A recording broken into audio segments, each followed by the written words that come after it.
Hello प्यारे बच्चों, कैसे हो तुम सब। होपफुली तुम सभी स्वस्थ और मस्त होंगे और इंतज़ार कर रहे होंगे हमारे रामायण के अगले एपिसोड का। बिना देर करे शुरू करते हैं आज का एपिसोड। बिना देर करे आंखें बंद करो ताकि इसको तुम एक मूवी की तरह एंजॉय कर पाओ। तो हमारी आज की कहानी शुरू होती है सीता को ढूंढने से।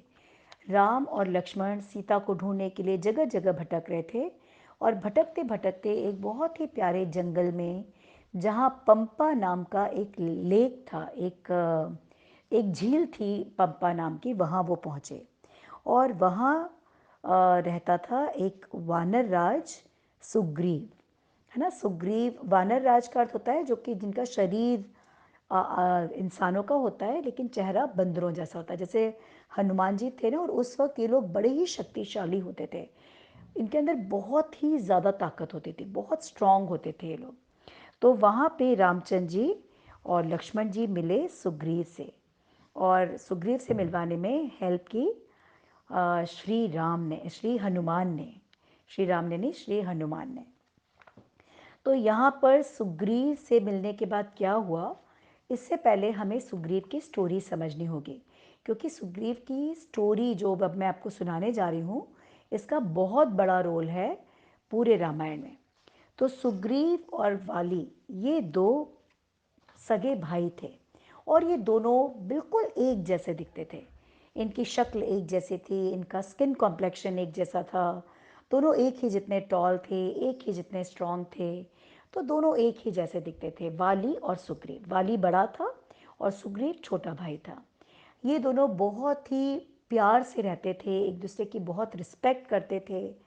कोई भी बड़ा डिसीजन लेना होता था तो वो एक दूसरे से पूछे बिना नहीं लेते थे। और ये दोनों रहते थे एक प्यारी सी छोटी सी नगरी जिसका नाम था किष्किंधा। किष्किंधा नगरी में ये रहते थे। वाली जो कि बड़े थे वो वहाँ के राजा थे, किष्किंधा पे राज्य करते थे। और सुग्रीव के साथ मिलकर रहना, राजकाज में उनका पूरा सहयोग लेना, है ना। सुग्रीव बहुत दिल से, बहुत समर्पण से, डिवोशन के साथ वाली के साथ हमेशा खड़े रहते थे। एक बार की बात है, इस नगरी में, इस छोटी सी नगरी में एक बहुत ही बड़ा विशालकाय ह्यूज राक्षस आया जिसका नाम था मायावी। ये मायावी राक्षस आया और आकर इसने किष्किंधा में वाली के महल के बाहर खड़े होकर वाली को चुनौती दी कि अगर तुम सचमुच शक्तिशाली हो तो तुम बाहर आओ और मेरे साथ युद्ध करो, मेरे साथ लड़ाई करो। वाली जो बहुत ही ज़्यादा स्ट्रांग था, यानी उसका एक मुक्का बस किसी को हरा देने में के लिए काफ़ी होता था। तो वाली को जब ये चुनौती मिली तो वो बिल्कुल भी नहीं डरा, बल्कि वो बाहर आया और उसने कहा ठीक है, मैं तैयार हूँ इस चुनौती के लिए। वाली और वो बहुत ही बड़ा, बहुत ही विशाल मायावी राक्षस, इसको देखकर सुग्रीव थोड़े से घबराए और उन्होंने वाली से कहा भी कि इससे युद्ध करना बेकार है, ये बहुत ही विशाल है, बड़ा है, राक्षस है। तो वाली ने कहा नहीं, अगर इन्होंने इसने चुनौती दी है मैं स्वीकार करूंगा और मैं बिना टाइम गंवाए इसको हरा दूंगा, मुझे विश्वास है। और ये कहते हुए वाली उसके साथ युद्ध करने लगे। जब वाली के साथ युद्ध हुए और एक मुक्का उसको मायावी को पड़ा तो मायावी ज़ोर से दहाड़ा और दहाड़ते हुए भागने लगा जंगलों की तरफ। और जब वो भागने लगा तो उसके पीछे वाली भी भागने लगे, उसका पीछा करने लगे, उसे मार, जान से मार देने के लिए। और जब इन दोनों की को इस तरह भागते देखा तो सुग्रीव भी पीछे पीछे भागने लगे कि अगर भैया वाली को मेरी ज़रूरत हुई तो कम से कम मैं वहाँ पर होऊंगा, तो अ, मैं कम से कम अपने भैया की हेल्प कर पाऊंगा। वाली के साथ लड़ाई करने के बाद उस डीमन को, उस राक्षस को ये तो पता चल गया था कि उसने गलत इंसान को ललकार दिया है। वाली की स्ट्रेंथ को उसने अंडर एस्टिमेट किया था। जब वाली से 3-4 मुक्के पड़े तो इस राक्षस को, इस मायावी राक्षस को समझ में आ गया कि ये बहुत ताकतवर है और अगर अपनी जान बचानी है तो मुझे जंगल में चले जाना चाहिए, वहाँ किसी गुफा में मैं छुप जाऊंगा तो मेरी जान बच जाएगी। और कह सोच कर ये मायावी जंगल की तरफ भागने लगा, पीछे पीछे वाली था और इन दोनों के पीछे सुग्रीव, वाली का भाई सुग्रीव। भागते भागते वहाँ एक बहुत बड़ी गुफा थी और गुफा में वो मायावी घुस गया। जब वो मायावी गुफा में घुस गया, वो राक्षस गुफा में घुस गया, तो वाली भी उस गुफा में घुस गया। और घुसने से पहले उसने सुग्रीव से कहा कि मैं बिना टाइम गंवाए इसको हरा दूंगा, तुम यहाँ पर गेट पर ही मेरा वेट करना, मैं ज़रूर आऊँगा। अब सुग्रीव को मनी मन बड़ी घबराहट हो रही थी, पर भैया की आज्ञा का पालन करना उनके लिए सबसे बड़ी चीज़ थी। तो वो उस गुफा के गेट पर खड़े रहे। 1 दिन हो गया, 2 दिन हो गए, 1 वीक हो गया, 2 वीक, इससे सप्ताह बीत गया और महीने बीत गए। लेकिन अंदर से मुक्कों की, लातों की, एक दूसरे को मारने की, पीटने की, एक दूसरे पे प्रहार करने की आवाज़ें आती थी, पर कोई भी बाहर नहीं निकला।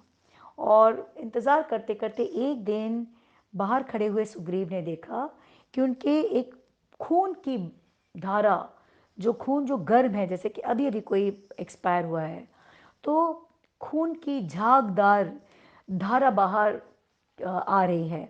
और ये देखकर सुग्रीव घबरा गए।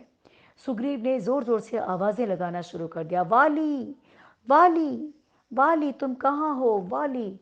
और केव में से उन्हीं की आवाज़ वापस इको हो रही थी, लेकिन वाली का कोई जवाब नहीं आया। तब सुग्रीव ने सोचा कि ज़रूर उस बड़े विशालकाय, उस ह्यूज राक्षस, मायावी राक्षस ने वाली को मार दिया होगा, और इसीलिए वाली मेरी बात का जवाब नहीं दे रहे हैं।